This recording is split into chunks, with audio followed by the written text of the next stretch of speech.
Hey there, Squirrel Army! How's it going? For today, I'm going to be discussing this new card, Discerning Financier from Wildsville Drain, and how good I think it is. You can join the Squirrel Army by subscribing. Alrighty, so discussing Discerning Financier, I've pulled a couple of these cards in some pre-release events and whatnot, some bundles that I've got, and it's pretty nice, honestly. It's not the most powerful card that they've printed in the last few years, but it's pretty nice, I think.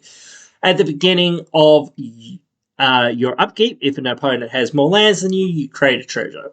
So that's all right. Again, not immediate effects. But it is only 3 mana. It is human noble 2/3, and you can pay 3, and you can choose another player and give them a treasure. And if you do, you draw a card. I don't know about that. Giving people treasures and whatnot.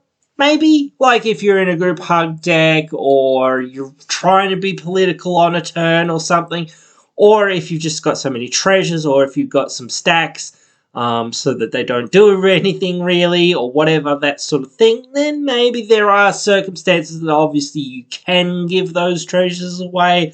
But I wouldn't personally. I just like this mainly for my treasures, clues, and food, and like random stuff like helper mechanics deck, because it does do with treasures, so that's something the deck kind of wants.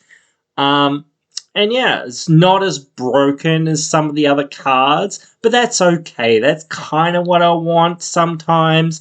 In a slot, I just want another nice utility thing that's in there that's kind of helping out with what I'm trying to do.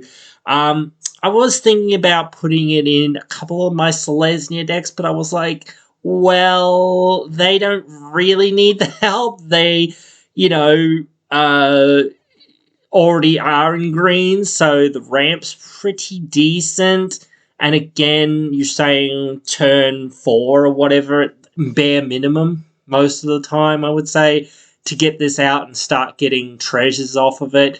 For the most part, especially with me, because again, don't run Sol Ring, so it's not coming out much earlier than that, so it's going to be tough to get it out there. But yeah, you certainly can get it out there if you've got your Sol Ring or whatever else, that sort of thing.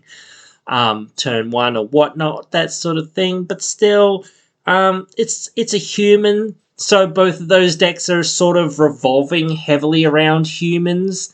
So I was like, maybe, because then it's a mana dork as well. The ability still isn't that relevant. Sometimes it might be, I don't know, it's tough to say, but it sticks out. If it sticks out on the field and you get a couple of treasures out of it and whatnot, that's good, like, again, but you sort of, like, again, you're sort of behind people. You've got to be playing it when you're not the first player, or if you've missed lands or whatever, or if somebody's just like ramping to the moon or whatever, then it's really good.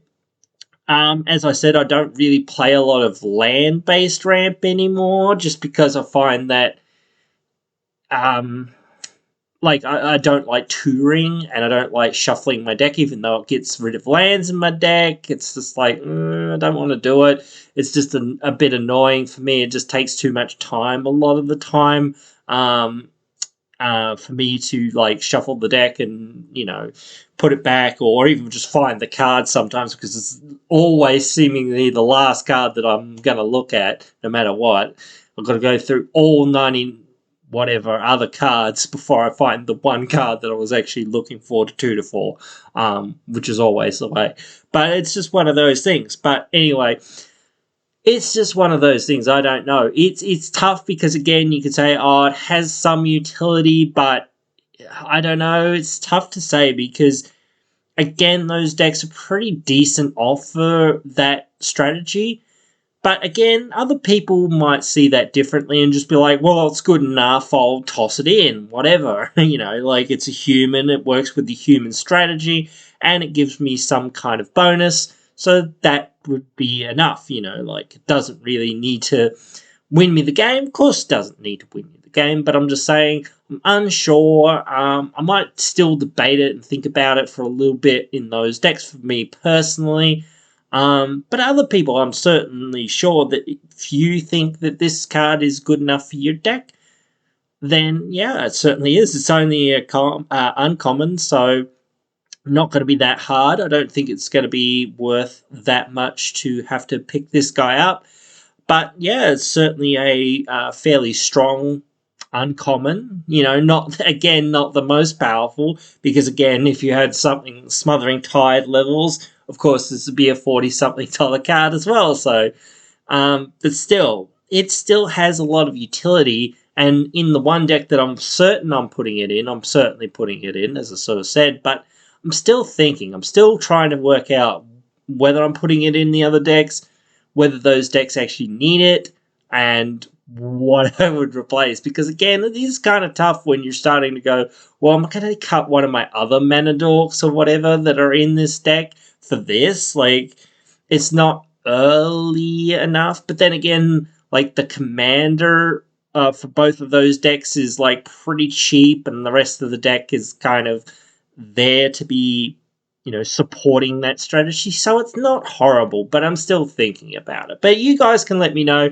if you guys have maybe even played this card and seen how good it can be. It's much like land tax in a lot of ways, though, isn't it? In a lot of senses. You only get the trigger at your upkeep. So for an uncommon, certainly, though, not too bad, but it's just another way to get treasures out there. And if you're, like, again, with my tokens build, Selesnya deck, maybe, definitely, because it's kind of like, well, you're already getting token doublers, Parallel Lives, Anointed Procession, Mondak, that sort of thing.